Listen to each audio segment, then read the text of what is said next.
Yeah, I am back. Been a few days. Had to just live my life and then have an idea pop into my head, and goes with the books I'm reading. So, yeah, like the title says, this is a video about rape. Um, what tends to lead up to it, what tends to happen after it, the effects it has, and of course, the usual my viewpoints on it. That's given with me. Um,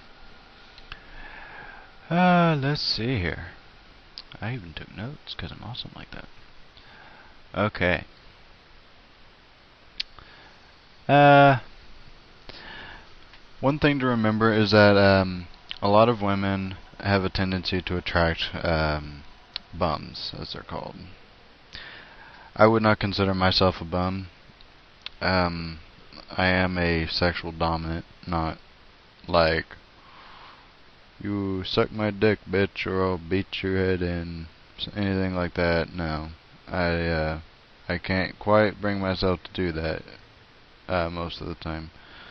Um, anyway, uh, these are these women are typically referred to as bum magnets.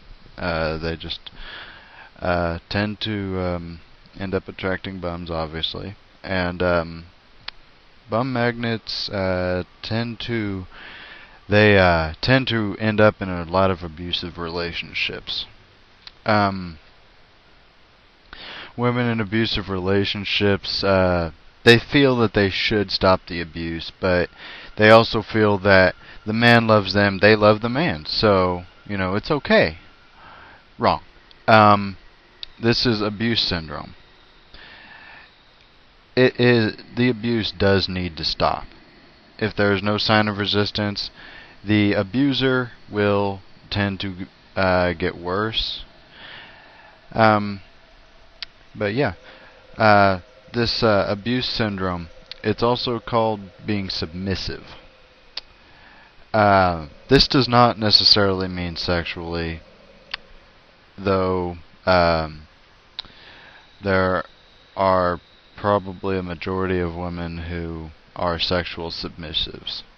And those range all the way from anywhere from they want to be they want to be spanked and called a bad girl or bitch, whatever, and they can go all the way up to an extreme sexual masochist, which is basically whip me till I bleed, and yeah, uh, that I don't think I could probably satisfy a woman like that, but that's me.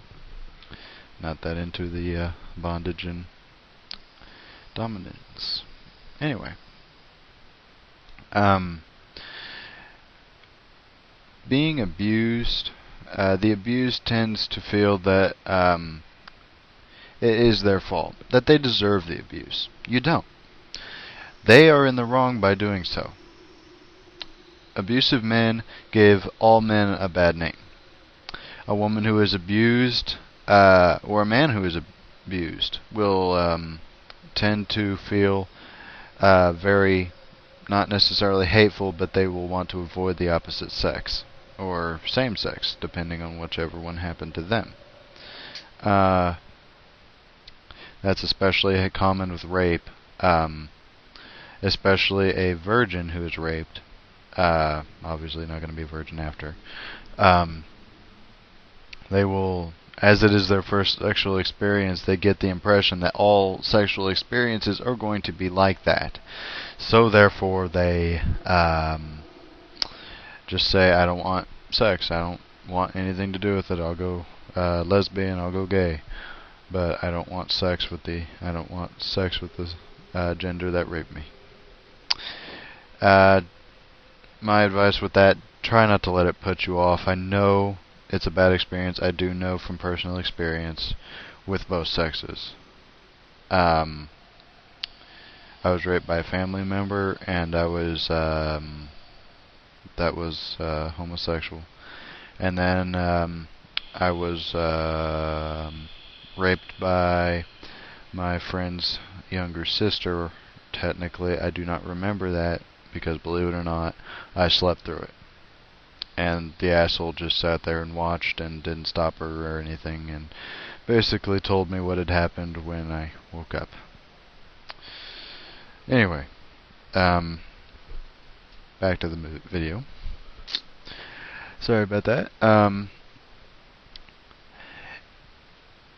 If the person you are being raped by is, if they are trying to force you to have sex, it is rape. Date rape is rape. Period. Fucking dot. There is no excuse for it. And people who are raised to not have premarital sex, they wait until they're married. It is natural for them to feel a very strong desire to have sex because it's something they can't have or shouldn't have by their beliefs. With rape victims, they feel that it is, as long as they are being raped, they feel that it is not their fault. And it isn't in reality. It's rape. It's non-consensual. It is not, they feel that it is not their fault that they are having premarital sex. Thus, they feel that as long as they are being forced to have sex, they are not as bad of a person. And being raped does not make you a bad person. It's a traumatic experience.